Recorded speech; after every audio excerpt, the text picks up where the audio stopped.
Assalamualaikum warahmatullahi wabarakatuh. Halo teman-teman semua, perkenalkan saya Salsabila Naila Putri Hairunisa dari kelas AM 4B nomor absen 25. Pada kesempatan kali ini saya akan melanjutkan tutorial penggunaan aplikasi ACL untuk chapter 3. Langsung saja yang pertama kita buka aplikasi ACL terlebih dahulu. Pada chapter 3 ini kita akan belajar untuk setup project dan menambahkan data. Kita akan memanage project di ACL, lalu mengimpor data ke project dan juga melakukan cek dan verifikasi terhadap data yang diimpor ke ACL. Pertama, kita akan membuat project di aplikasi ACL ini. Untuk membuat project, pertama kita klik file, lalu klik new, lalu kita klik project. Lalu setelah terbuka jendela save as, kita tuliskan nama ACL Tutorial Metaphor pada box file name, lalu kita klik save. Lalu kemudian akan muncul jendela Data Definition Wizard. Setelah pop-up Data Definition Wizard muncul, kita lalu klik next. Kemudian kita klik next lagi hingga tampilan Select File to Define muncul. Lalu pada dialog box Select File to Define, kita memilih sampel data files dari ACL data. Kemudian kita akan masukkan file credit cards metaphor dalam bentuk file Excel. Lalu setelah data credit card metaphor dalam bentuk Excel telah ditemukan, kita klik filenya lalu kita klik open. Lalu kita klik next. Kemudian pilih using Excel file, lalu klik next. Lalu pada bagian kolom maximum character field length sudah terisikan, kita klik next. Kemudian akan muncul pop-up window save data file as. Kemudian di sini kita save data sebagai credit card metaphor. Lalu setelah menuliskan credit card metaphor pada box file name, kita klik save. Kemudian terakhir kita klik finish. Lalu pada bagian terakhir akan terdapat pop-up konfirmasi bahwa tabel bernama Untitled akan berubah nama menjadi Credit Cards Metaphor, lalu kita klik OK. Kemudian tampilan akan menunjukkan data dari Credit Card Metaphor. Setelah kita mengimpor file Credit Cards Metaphor pada aplikasi ACL, selanjutnya kita akan mengimpor file Trans April Worksheet di aplikasi ACL ini dengan cara kita klik file, lalu klik new, lalu klik table. Lalu akan muncul data definition wizard. Lalu klik next, lalu klik next lagi hingga muncul pop-up select file to define yang muncul di layar. Lalu kita cari file bernama Trans April pada data sampel ACL. Lalu setelah kita temukan, kita klik open. Lalu kita klik next. Lalu untuk file formula kita menggunakan Excel file, lalu klik next. Lalu untuk selanjutnya pada kolom maximum character field length sudah terisi, kita langsung klik next saja. Kemudian akan muncul pop-up save data file as. Kemudian kita akan save file ini dengan nama Trans April, lalu kita klik save. Kemudian kita klik finish. Kemudian akan muncul dialog box konfirmasi lagi untuk perubahan nama tabel, kita klik OK. Lalu kemudian akan muncul data-data dari Trans April pada aplikasi ACL ini.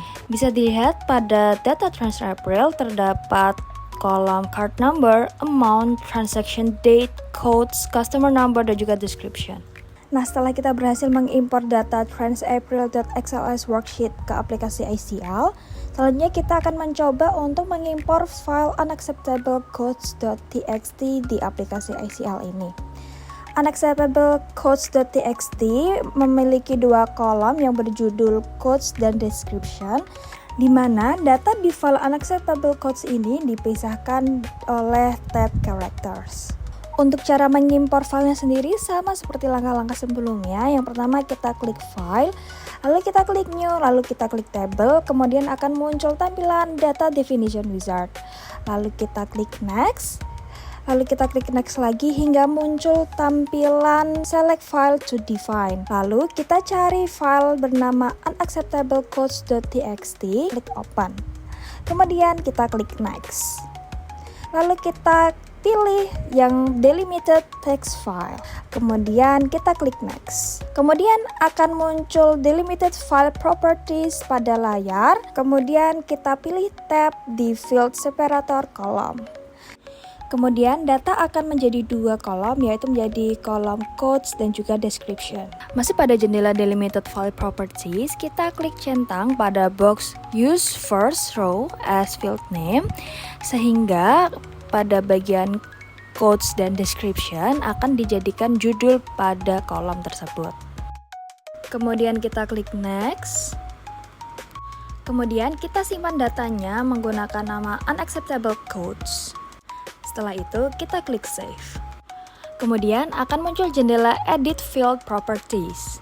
Pada bagian ini kita akan mengganti tipe dari kolom codes dari numerik menjadi ASCII text.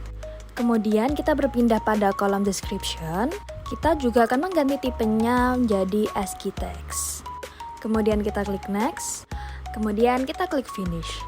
Kemudian seperti biasa di tampil akhiran akan muncul data konfirmasi bahwa tabel telah berubah nama menjadi unacceptable codes. Kita klik OK. Nah, kemudian akan muncul tampilan dari data unacceptable codes yang telah rapi dibagi menjadi dua kolom, yaitu codes dan description. Step selanjutnya, setelah kita mengimpor unacceptable codes, selanjutnya kita akan mengimpor file company departments.txt. Namun file ini sama seperti format unacceptable codes.txt file, tapi perbedaannya dengan file company departments ini adalah dia tidak memiliki header row. Jadi kita harus memberikan nama sendiri di data definition wizard ketika kita mengimpor file company departments.txt ini. Cara mengimpornya yaitu yang pertama, pada tampilan overview kita klik ACL tutorial metaphor project folder, kemudian kita klik kanan, kemudian kita klik new, lalu kita klik table untuk membuka data definition wizard. Setelah data definition wizard terbuka, kita klik next, kita klik next lagi, kemudian cari file company departments.txt, kemudian kita klik filenya, kemudian kita klik open, klik next, kemudian klik format yang delimited text file, lalu kita klik next. Kemudian akan muncul jendela delimited file properties, tapi pada bagian ini kita tidak mencentang box use first row as field name, tetapi pada kolom field separator kita tetap memilih separator tab. Kemudian akan muncul tabel dengan field 1 dan field 2 kolom. Sebelum kita mengedit file ini, kita harus meng-save file ini terlebih dahulu. Oleh karena itu kita klik next. Kemudian kita save file ini sebagai company dep, lalu kita klik save. Kemudian akan muncul jendela edit field properties. Lalu pada bagian ini kita edit nama field 1 menjadi dep_name dengan tipe tetap ASCII text. Kemudian kita berpindah ke field 2, kita juga ganti namanya menjadi dep_code dengan tipe ASCII text juga. Kemudian kita klik next, kemudian kita klik finish. Kemudian seperti biasa di akhir akan ada peringatan bahwa tabel telah berubah nama menjadi company_debt. Kita klik OK. Kemudian akan muncul tampilan data dari company department dengan dua kolom, yaitu kolom pertama berjudul department name dengan kolom kedua berjudul department code. Selanjutnya kita akan mengimpor file kembali berjudul employees.csv file. Pertama kita klik data, kemudian kita klik external data, kemudian kita pilih this. Kemudian akan muncul pop-up select file to define. Kemudian cari file berjudul employees, kemudian kita klik filenya, kemudian kita klik open. Kemudian akan muncul data definition wizard, kemudian kita klik next. Kemudian untuk pilihan format tetap di delimited text file, kemudian klik next.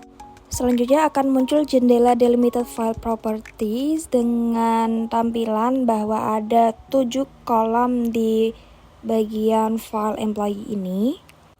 Pada bagian ini, file separator tetap di koma, kemudian kita harus pastikan box bercentang di use first row as field name. Kemudian kita klik next untuk menyimpan file ini. Save project ini dengan nama employee, kemudian klik save. Kemudian akan muncul jendela edit field properties. Pada bagian ini kita merubah card number column tipenya dari numerik ke ASCII text. Kemudian pada kolom employee number juga dari numerik ke ASCII text.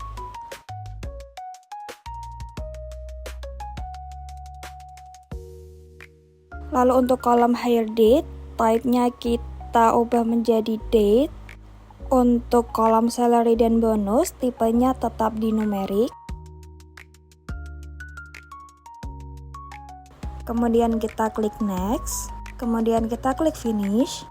Kemudian kita bisa melihat tampilan data dari employees, di mana ada 7 kolom mulai dari first name, last name, card number, employee number, hire date, salary hingga bonus dengan tipe yang sudah disesuaikan dengan jenis data yang ditampilkan. Kemudian yang terakhir kita akan mengimpor acceptable codes access database di aplikasi ICL ini. Pertama kita klik file, kemudian kita klik new, kemudian kita klik table, kemudian data definition wizard akan muncul. Pada bagian welcoming to the data definition wizard, kita klik centang pada bagian do not show the welcome screen again. Kemudian kita klik next, kemudian klik next lagi. Kemudian kita cari file berjudul acceptablecodes.mdp file, lalu kita klik open, kemudian kita klik next. Pada bagian format file, kita pilih access database, kemudian kita klik next. Kemudian kita klik next lagi. Kemudian kita simpan file dengan judul acceptable codes. Kemudian kita klik save. Kemudian kita klik finish.